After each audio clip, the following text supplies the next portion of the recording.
In the reading room of the British Library, under low light, a bound manuscript from the late 17th century lies open. Its vellum pages carry the faint scent of aged ink and dust. On one leaf, a single heading appears in careful script: Liber malorum spirituissimum, seu Goetia. Below it, 72 names begin. Each is followed by a precise geometric seal, a short description of form and office, and instructions for a ritual circle and triangle. No fanfare, no explanation beyond the quiet claim that these were once bound by King Solomon in a vessel of brass. The rest of the world moves on outside the walls. Here, the page simply waits. 17th century hands drew the vessel more than once.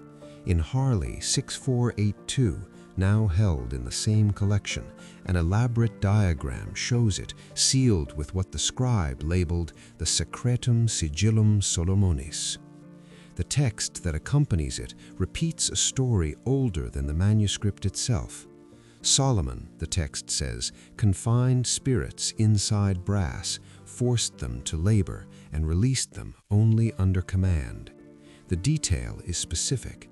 The vessel was cast to hold them all, yet the manuscript itself was copied around 1712 or 1713. Its language, its spelling quirks, its Christian phrasing all belong to that later world. The claim of Solomonic authorship is written there in the same steady hand that drew the seals. The tension sits on the page without comment. The compiler remains unnamed. No dedication, no signature, only the 5 sections that make up the Lemegeton Clavicula Solomonis, the little key. The first of them, the Ars Goetia, takes up the catalogue. It does not invent the spirits, it assembles them from earlier lists circulating in print and manuscript. Johann Weyer's Pseudomonarchia Daemonum, printed in 1577, supplied most of the names and ranks. Weyer had counted 69.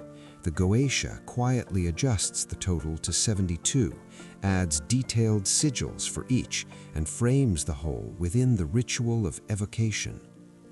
The numbers align with older symbolic counts: 72 nations in some biblical traditions, 72 angels in others, but the manuscript offers no commentary.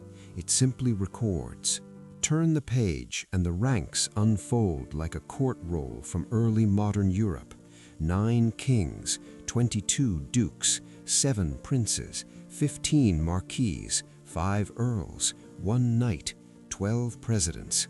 The titles mirror the hierarchies familiar to any reader in Restoration England or late Bourbon France.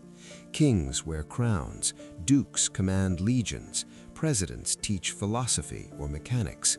Baal appears first, a king who can render the summoner invisible. Paimon follows, riding a dromedary, attended by trumpeters. Asmodeus, already known from the Book of Tobit, is listed here with his own seal and office. The descriptions note appearances, some as lions, some as griffins, some in human form with subtle distortions. The language is precise, almost administrative. No poetry, only function. Each seal carries a seal. These are not copied from antiquity.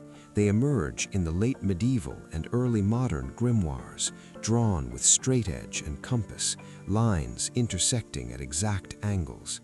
The text gives the words of conjuration in full, invoking the names of the Trinity, the angels, and the divine names. The Christian framework is seamless. The demons answer to it. The tension is never stated. It is simply present in every line. A catalogue of unclean spirits framed by the very rites meant to subdue them. The Goetia does not stand alone. It sits inside a larger collection whose pieces arrive at different times. The Ars Notoria, the 5th book, draws from 13th century Latin prayers for instant knowledge. The Ars Almadel echoes mentions by Trithemius in 1508. The Theurgia Goetia and Ars Paulina borrow from steganography and other angelological lists. The compiler in the mid-17th century gathered them, copied them, and bound them under one title. Sloane 2731, dated January 18, 1687, already contains the full sequence in a hand that modernizes some spellings, yet keeps the errors from Reginald Scott's 1665 English translation of Weyer. The scribe worked from available print and manuscript sources. The result feels assembled rather than revealed. Outside the libraries, the same decade saw the Royal Society founded, the first scientific journals printed, the mechanical philosophy spreading. Inside private collections, these pages circulated among those who still sought older forms of power. The anonymous hands that copied the seals did so with care. One slip of the quill and the geometry would fail. The measurements matter, the proportions of the circle, the placement of the triangle, the exact hour governed by planetary influence. Every detail is noted as if the system had been tested. Whether it had or not, the record survives. The human decision to preserve it, to recopy it across generations, leaves its own quiet trace. For 2 centuries, the manuscripts remained mostly private. Then, in the late 19th century, Samuel Liddell Macathers Mathers worked in the British Museum reading room. He collated several copies, translated the Latin into English, and prepared an edition of the Goetia. The printed book carried the seals in clear line diagrams. It reached a wider circle than any vellum copy ever had.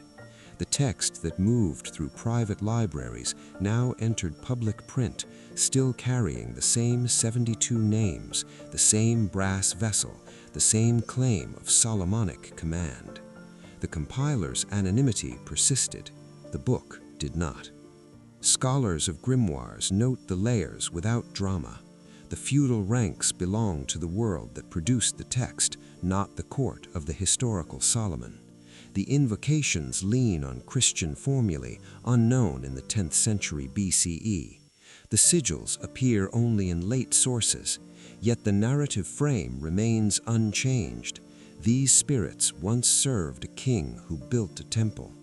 The evidence does not argue, it simply accumulates. One manuscript after another, one copy after another, each adding its small variations in spelling or order, while the core catalog holds steady. Close the volume. The seals remain on the page exactly as drawn. The names stay in their ranked columns. The instructions for the circle and triangle sit ready for any hand steady enough to follow them. No voice rises from the parchment to confirm or deny. The vessel in the diagram keeps its lid sealed. The library clock moves forward. Outside, the city continues its ordinary traffic. Inside, the overlooked pattern lingers, a catalog compiled in one century, framed by a legend from another, copied across still more, its power resting not in proof, but in the decision, repeated for generations, to keep the record intact. And yet the seals have never been erased.